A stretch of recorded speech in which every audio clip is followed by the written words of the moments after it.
Dred Scott was born into slavery around 1795 in Virginia. Over the course of his life, he was sold multiple times, eventually becoming the legal property of Dr. John Emerson, a U.S. Army surgeon.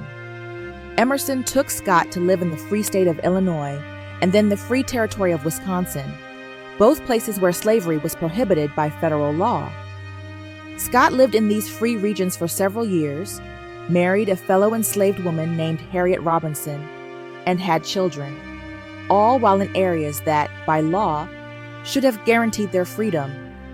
After Emerson's death, Scott tried to buy his and his family's freedom from Emerson's widow, but she refused.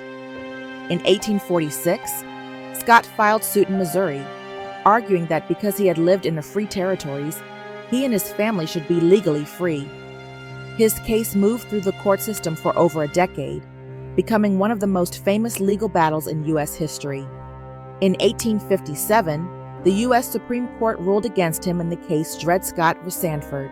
The court, led by Chief Justice Roger B. Taney, ruled that Black people, whether enslaved or free, were not citizens of the United States, and therefore had no right to sue in federal court.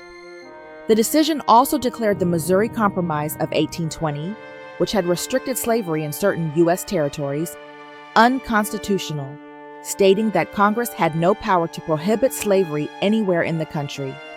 The ruling sent shockwaves through the nation. It strengthened pro-slavery forces, enraged abolitionists, and deepened the divide between North and South. It made it clear that the highest court in the country had no intention of recognizing the rights or humanity of Black people under the law. The decision was one of the final catalysts leading to the outbreak of the Civil War in 1861.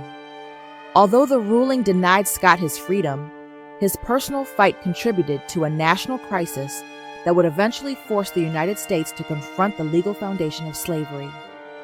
Just months after the decision, Scott was freed by the Blow family, his original owners, who had become sympathetic to his cause.